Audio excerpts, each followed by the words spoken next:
जय हिंद दोस्तों, आज हम बात करेंगे द स्ट्रेट ऑफ हार्मुज के बारे में, यानी कि होर्मुज जलडमरू मध्य। यह कैसे दुनिया का सबसे खतरनाक तेल का रास्ता बना, जानेंगे हर एक पॉइंट को विस्तार। मान लीजिए आपके गांव की एक ही सड़क हो और उसी सड़क से पूरा गांव अनाज बेचने जाता हो। अगर वह सड़क बंद हो जाए तो क्या हो? बस यही कहानी है दुनिया के तेल की, और उस सड़क का नाम है होर्मुज जलडमरू मध्य। तो यह क्या है? तो यह होर्मुज जलडमरू मध्य एक पतली समुद्री रास्ता है जिसके उत्तर में ईरान और दक्षिण में ओमान है और दोनों के बीच स्थित है। यह फारस की खाड़ी को ओमान की खाड़ी और फिर हिंद महासागर से जोड़ता है। सबसे पतले हिस्से में यह सिर्फ 33 किलोमीटर चौड़ा है और जहाजों के आने जाने का रास्ता तो मात्र 3-3 किलोमीटर का चौड़ा ही है। यानी पूरी दुनिया का तेल इतनी सी पतली नली से गुजरता है। इतना महत्वपूर्ण क्यों है? तो यह दुनिया की लगभग 20% तेल की सप्लाई इसी रास्ते से होकर गुजरती है और कतर का लगभग पूरा LNG निर्यात यहीं से जाता है। और इसे मलक्का जलडमरू मध्य के बाद दूसरा सबसे बड़ा तेल चोक पॉइंट माना जाता है। यदि यह रास्ता रुक जाए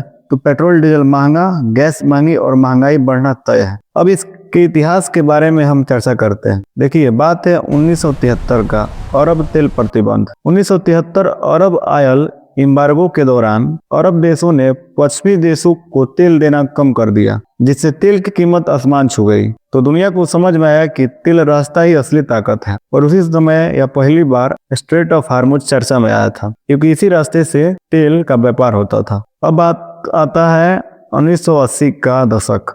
1980 और 1988 के बीच इराक और ईरान के बीच युद्ध होता है। ईरान इराक वार के दौरान टैंकर युद्ध हुआ।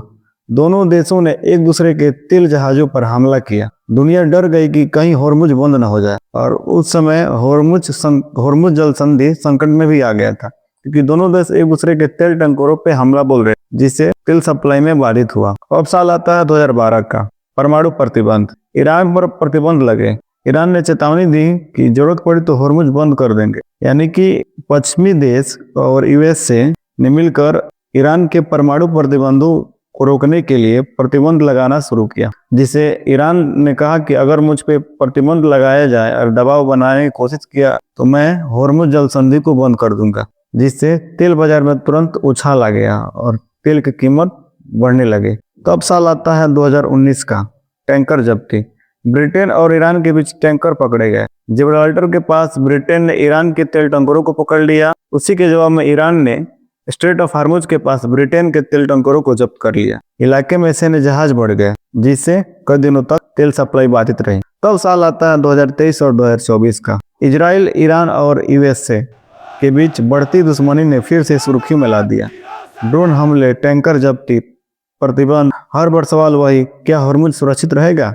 क्योंकि इन दोनों देशों को इजराइल और संयुक्त राज्य अमेरिका को डर था और डर है कि ईरान कहीं चुपके से परमाणु बम न बना ले, और उसी परमाणु बम को रोकने के लिए ईरान पे वो तरह तरह का प्रतिबंध लगाते हैं, जिसके जवाब में ईरान कहता है कि मुझे प्रतिबंध लगाया जाए, अगर दबाव बनाने की कोशिश कर रहे हैं तो मैं इस स्ट्रेट ऑफ हार्मुज को बंद कर दूंगा। तो इस समय का असली कारण यही है कि ऊर्जा पर नियंत्रण। अगर एनर्जी पे, यानी कि पेट्रोल डीजल से पूरा दुनिया चल रही है, अगर इस पर हम कंट्रोल कर लें तो वैश्विक ताकत में अपनी पहचान जमा सकते हैं।